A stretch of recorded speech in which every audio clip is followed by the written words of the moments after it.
हमारी पूरी जिंदगी सेमीकंडक्टर्स पे टिकी है।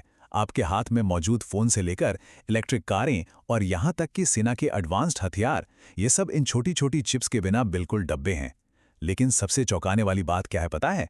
पूरी दुनिया में इस्तेमाल होने वाले इन सेमीकंडक्टर्स का 60%, जी हाँ पूरी 60% हिस्सा सिर्फ एक ही द्वीप से आता है। ये एक ऐसा आंकड़ा है जो हमें समझाता है कि दुनिया की सबसे बड़ी अर्थव्यवस्थाएं कैसे काम कर रही हैं और वो एक दूसरे से कितनी गहराई से जुड़ी हुई हैं। तो आज के इस खास चर्चा में आपका स्वागत है। हम दुनिया के नक्शे पर एक ऐसी दिलचस्प यात्रा पर निकलने वाले हैं जहां 21वीं सदी के सबसे अहम संसाधनों के लिए एक वैश्विक होड़ मची है। आप इसे एक शतरंज की बिसात मान सकते हैं जहां तकनीक और कूटनीति का सीधा आमना सामना हो रहा है। दुनिया की महाशक्तियां भविष्य की तकनीकों पर अपना दबदबा बनाने के लिए हर संभव चाल चल रही हैं। तो चलिए, बिना किसी देरी के इस रोमांचक विषय की गहराई में उतरते हैं। आगे बढ़ने से पहले एक नज़र डालते हैं कि आज हम किन किन अहम पड़ावों से गुजरेंगे। हम शुरुआत करेंगे तकनीकी युद्ध क्षेत्र से, फिर बात करेंगे ताइवान के सेमीकंडक्टर शील्ड की, उसके बाद हम अफ्रीका में कोबाल्ट की लड़ाई देखेंगे और फिर पहुंचेंगे दक्षिण अमेरिका, जहां अर्जेंटीना में लिथियम का उत्पादन तेजी से बढ़ रहा है। इसके बाद हम रेयर अर्थ्स यानी दुर्लभ खनिजों पर प्रभुत्व को समझेंगे और आखिर में देखेंगे कि कैसे दुनिया वैकल्पिक सप्लाई चेन बनाने की कोशिश कर रही है। तो हमारी चर्चा का पहला हिस्सा है तकनीकी युद्ध क्षेत्र। देखिए, संसाधनों की इस लड़ाई की जड़ें काफी गहरी हैं। ये कहानी शुरू होती है शीत युद्ध के दौर से, जब अमेरिका और सोवियत संघ के बीच बेहतर कंप्यूटर और हथियार बनाने की होड़ मची थी। क्रिस मिलर ने अपनी मशहूर किताब चिप वॉर में बहुत ही शानदार तरीके से समझाया है कि कैसे सिलिकॉन वैली के शुरुआती दिनों से लेकर आज तक पूरी की पूरी सप्लाई चेन मुट्ठी भर जगहों पर सिमट कर रह गई है। आज हमारी अर्थव्यवस्था चिप्स पर पूरी तरह निर्भर है और इसका नतीजा, देशों की ये जो आपसी निर्भरता है ना, वो अब एक हथियार बन चुकी है जिसे वेपनाइज्ड इंटरडिपेंडेंस कहा जाता है। सीधे शब्दों में कहें तो जिसके पास इन चिप्स का कंट्रोल है, वो वैश्विक अर्थव्यवस्था का रुख मोड़ सकता है। अब आते हैं हमारे दूसरे पड़ाव पर, ताइवान का सेमीकंडक्टर शील्ड। $280 बिलियन। ये रकम इतनी बड़ी है कि इसे समझना भी मुश्किल लगता है। लेकिन ये अमेरिका द्वारा उठाया गया एक बहुत बड़ा कदम है जिससे चिप्स और विज्ञान अधिनियम के तहत निवेश किया जा रहा है। अब आप सोचेंगे, इतना बड़ा निवेश क्यों? दरअसल दुनिया की सबसे एडवांस चिप्स का एक बहुत बड़ा हिस्सा अकेले ताइवान में बनता है। इसे ताइवान का सिलिकॉन शील्ड भी कहते हैं। लेकिन आज के समय में जब दुनिया भर में भू राजनीतिक तनाव अपने चरम पर हैं, तो महाशक्तियां थोड़ी घबराई हुई हैं। वो ताइवान पर अपनी इस भारी निर्भरता को कम करने के लिए बेताब हैं। इस भारी भरकम फंड का सीधा सा मकसद यही है कि घरेलू स्तर पर चिप्स का निर्माण बढ़ाया जाए, ताकि अगर कभी कोई संकट आए तो सप्लाई चेन ना टूटे। चलिए, अब आगे बढ़ते हैं हमारे तीसरे विषय की तरफ, कोबाल्ट की लड़ाई। एशिया के हाईटेक हब से अब हम सीधा रुख करते हैं अफ्रीका के खनिज समृद्ध इलाकों का, खास तौर पर कांगो लोकतांत्रिक गणराज्य यानी डीआरसी का। आपको जानकर हैरानी होगी कि जाम्बिया के साथ मिलकर ये इलाका दुनिया के 70% कोबाल्ट का भंडार अपने पास रखता है। इलेक्ट्रिक गाड़ियों की बैटरी के लिए कोबाल्ट कितना ज़रूरी है, ये तो हम सब जानते हैं। अब दिलचस्प बात यह है कि यहाँ दो बड़ी ताकतें, अमेरिका और चीन, बिल्कुल अलग अलग रणनीतियाँ अपना रही हैं। एक तरफ अमेरिका है जिसका निवेश शर्तों के साथ आता है, जैसे राजनीतिक सुधार और भ्रष्टाचार रोकने के उपाय। लेकिन कुछ लोग इसकी आलोचना करते हुए कहते हैं कि ये किसी देश की संप्रभुता में दखलंदाजी है। वहीं दूसरी तरफ है चीन, जो बिना किसी राजनीतिक शर्त के बुनियादी ढांचे के लिए बड़े बड़े लोन दे रहा है। हालांकि आलोचकों का मानना है कि चीन का ये मॉडल वहां के भ्रष्टाचार को पूरी तरह नजरअंदाज कर देता है। बुनियादी ढांचे की ये लड़ाई सिर्फ पैसे तक सीमित नहीं है, ये एक प्रॉक्सी वॉर है जो असल में रेल की पटरियों पर लड़ा जा रहा है। जरा इस टाइमलाइन को देखिए। 2006 में चीन ने लुबेटो कॉरिडोर को सुधारने का काम शुरू किया था। सब कुछ सही चल रहा था, लेकिन 2023 में कहानी पलट गई। अमेरिका और यूरोपियन संघ ने इस कॉरिडोर के लिए चीन से बड़ी बोली लगाकर बाजी मार ली। मकसद बिल्कुल साफ था, कच्चे कोबाल्ट को भौतिक रूप से पश्चिम की तरफ खींचना। लेकिन चीन भी कहाँ पीछे रहने वाला था। इसके ठीक जवाब में 2024 में चीन ने $1 बिलियन की लागत से पूर्व की ओर जाने वाले तजारा रेलवे की घोषणा कर दी। यानी अब कोशिश कोबाल्ट को वापस पूर्व में चीन की तरफ मोड़ने की है। इन बड़ी बड़ी कूटनीतिक चालों के बीच एक बेहद गंभीर मानवीय पहलू भी है, जिसे हम किसी भी कीमत पर नजरअंदाज नहीं कर सकते।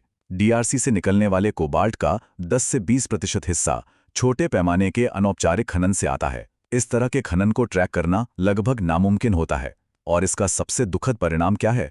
दुनिया की सबसे बड़ी और नामी टेक कंपनियों की सप्लाई चेन में अनजाने में ही सही बाल श्रम के मामले जुड़ जाते हैं।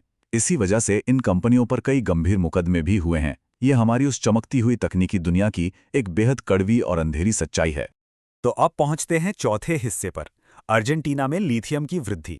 अफ्रीका से निकलकर अब हम आ गए हैं दक्षिण अमेरिका के मशहूर लिथियम ट्रायंगल में।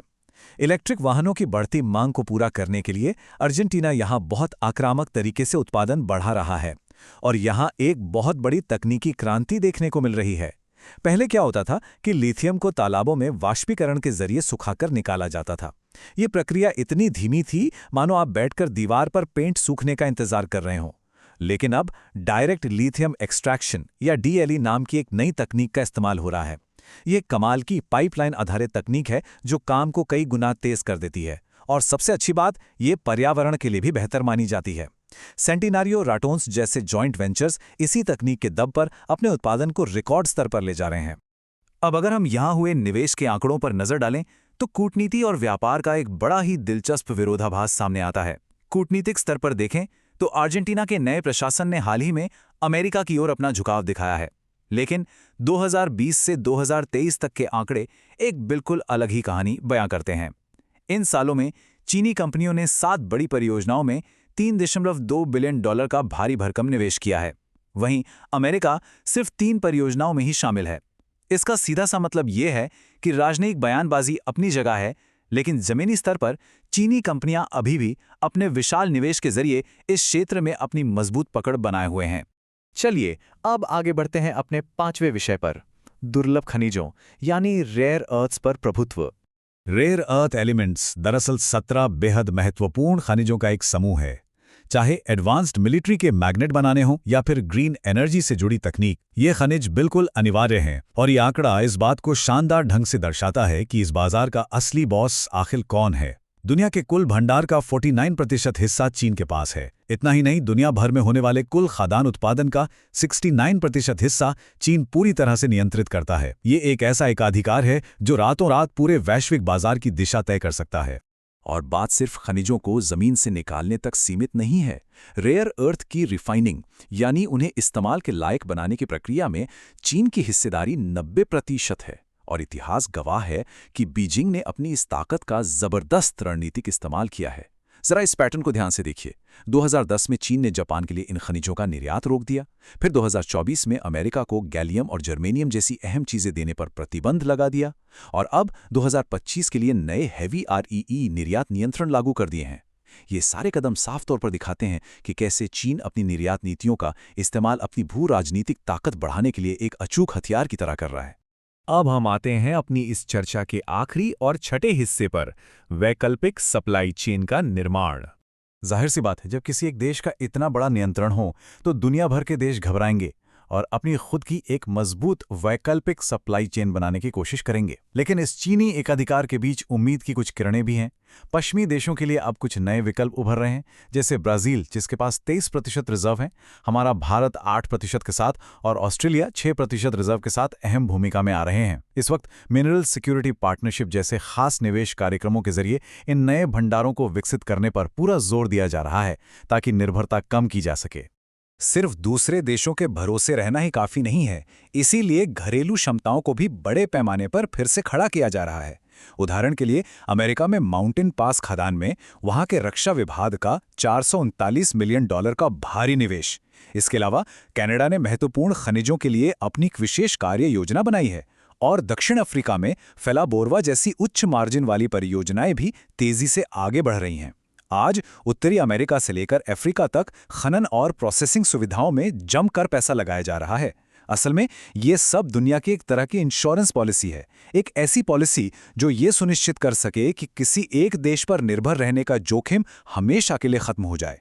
एशिया के हाईटेक कारखानों से लेकर अफ्रीका की खदानों और दक्षिण अमेरिका के लिथियम त्रिकोण तक की हमारी इस यात्रा ने एक बात तो बिल्कुल साफ कर दी है, ये खनिज और संसाधन पूरी दुनिया को एक ही डोर में बांधते हैं। लेकिन जाने से पहले एक बहुत बड़ा सवाल मैं आपके लिए छोड़ना चाहता हूं। इतने खंडित और बटे हुए बाजार में, जहां हर कोई एक दूसरे को पछाड़ने में लगा है, क्या कोई भी देश वास्तव में 100% तकनीकी स्वतंत्रता हासिल कर सकता है? या फिर हमारी आधुनिक दुनिया हमेशा के लिए वैश्विक आपसी निर्भरता के इस बेहद जटिल जाल में ही फंसी रहेगी? जरा सोचिएगा इसके बारे में।